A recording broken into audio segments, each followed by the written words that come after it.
సభ్యుడు ముఖ్యమంత్రి అని ఏకవచనంతో మాట్లాడుతుండు. ఇప్పుడు ఆయన 8 నెలల లోపట ఏదైతే మా గౌరవ మంత్రిపై నేరుగా పేపర్లు పట్టుకొచ్చి ఇలాంటి ఆరోపణలు అనే విధంగా మాట్లాడుతున్న విషయంలో కూడా ఒకటే అడగదలుచుకున్నాం. అధ్యక్ష, 10 సంవత్సరాల లోపట ఏదైతే ప్రభుత్వంలో ఇసుక దందా విచ్చలవిడిగా జరిగినటువంటి ట్రాన్స్పోర్టేషన్ విషయంలో కానీ మన పెద్ద ఎత్తున రవాణా విషయంలో జరిగిన 10 సంవత్సరాల లోపల కూడా పూర్తి విచారణ జరగాలి అధ్యక్ష. ఇప్పుడు 6 నెలల లోపల జరిగినట్టు కాగితాలు పట్టుకొచ్చి ఆరోపణ చేసుకుంటా ఏదైతే ముఖ్యమంత్రి ఏకవచనంతో మాట్లాడే పద్ధతి సరైన పద్ధతి కాదని చెప్పేసి సభ్యులు తెలియజేస్తాం అధ్యక్ష. అధ్యక్ష, ఇదే కంపెనీకి అన్న ఒక అధ్యక్ష ఇదే కంపెనీకి అధ్యక్ష మధ్యప్రదేశ్ స్టేట్ గవర్నమెంట్ దీంట్లో వీళ్ళు ఇచ్చిన డాక్యుమెంట్ ఏమని ఈ 8 శాంపుల్లు తీస్తే అందులో 7 శాంపుల్లు ఇది కల్తీ బియర్, దీనివల్ల ప్రజలు చనిపోతున్నారు కాబట్టి ఇది ఎటు పరిస్థితుల్లో క్రష్ చేయాలి, దీన్ని బ్యాన్ చేయాలని ఒక ఉద్దేశంతో ఆ మంత్రి ఆ గవర్నమెంట్ ఇచ్చింది అధ్యక్ష.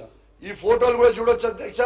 సోమ్ డిస్టిలరీస్ మొత్తం కూడా క్రష్ చేసేసింది ఆ గవర్నమెంట్ ఆ రోజు, మీరు చూడొచ్చు అధ్యక్ష.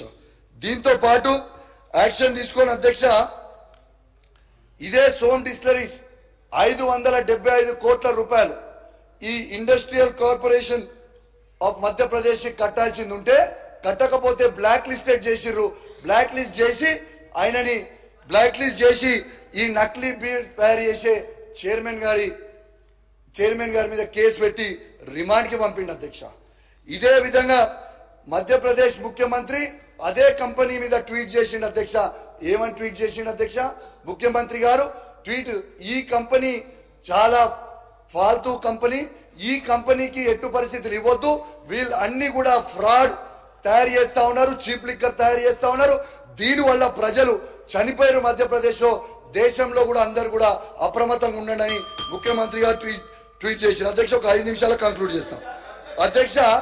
దీంతో పాటు అధ్యక్ష అదే company 58-year child laborers rescued from Som distillery in MP region were taken to work via school bus daily to avoid suspicion.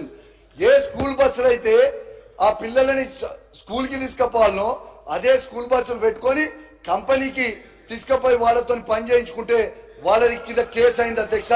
ఇది ఇస్ ద ఎవిడెన్స్ అధ్యక్ష. అదే విధంగా అధ్యక్ష అలాంటి కంపెనీకి ఇక్కడ ఇవ్వడం చాలా బాధాకరం అధ్యక్ష.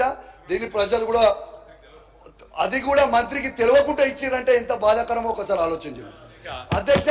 నేను ఒక సూచన, గౌరవ కొత్త సభ్యులు కనుక ఏదైనా ఆరోపణ చేసినప్పుడు స్పష్టతతో ఎవిడెన్స్ తో పాటు గౌరవ మంత్రి గారు పత్రికా సమావేశాల్లో చెప్పడం జరిగింది, స్పష్టతతో చెప్పడం జరిగింది. ఈ రోజు ఏ బ్రీఫ్ కి సంబంధించిన అంశం విషయంలో పత్రికల్లో వచ్చిన దాన్ని స్పష్టంగా రాష్ట్ర ప్రజలకు ఏ విధంగా ఈ పర్మిషన్లు ఇవ్వలేదు అని స్పష్టత చెప్పిన తర్వాత మళ్ళా తిరిగి తీసుకొచ్చి ఒక మంత్రి గారిపై నేను కొత్తగా వచ్చిన శాసనసభ్యులు అధ్యక్ష ఆరోపణ చేసే ముందు ఒకసారి ట్రాన్స్పోర్ట్ మినిస్టర్ మీద మాట్లాడతారు, ఇంకోసారి ముఖ్యమంత్రి మీద మాట్లాడతారు, ఇంకోసారి మంత్రి గారి మీద మాట్లాడతారు. అరే రేపొద్దున మంత్రి సార్ నేర్చుకోమని చెప్తా ఉన్నాను అధ్యక్ష. మధ్యప్రదేశ్ కు సంబంధించిన మాజీ ముఖ్యమంత్రితో మా ముఖ్యమంత్రి గారితో సంప్రదించి ఈయన చూసిండా, ఈయన ఇన్నడా?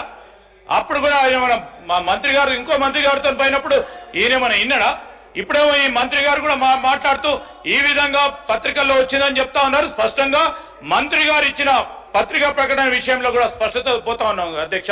వారు ఏదైతే బ్రీవరీస్ గురించి మాట్లాడుతూ ఉన్నారు ఆ బ్రీవరీస్ సంబంధించిన అంశం విషయంలో కూడా మంత్రి గారు స్పష్టంగా పత్రికా సమావేశాల్లో కూడా చెప్పడం జరిగింది.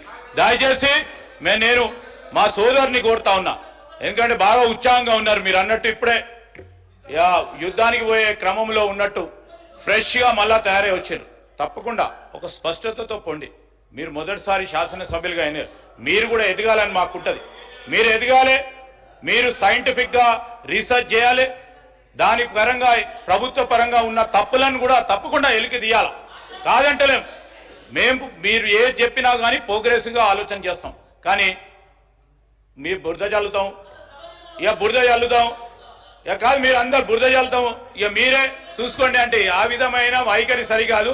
అయినా కానీ గౌరవ సీనియర్ శాసనసభ్యులు ఉన్నారు పక్కన, సరి అయిన దారిలో వారు మా కౌశిక్ రెడ్డికి ఈ విధంగా మాట్లాడాలని చెప్తలేరు. వారు తప్పు కాదు, కౌశిక్ రెడ్డి గారు తప్పు కాదు అధ్యక్ష, ఇది పక్కన కూర్చున్న కేటీఆర్ గారు తప్పు. వారి ప్రమేయంతోనే ఈ విధంగా మాట్లాడుతూ ఉన్నారు, వారి ప్రోద్బలంతో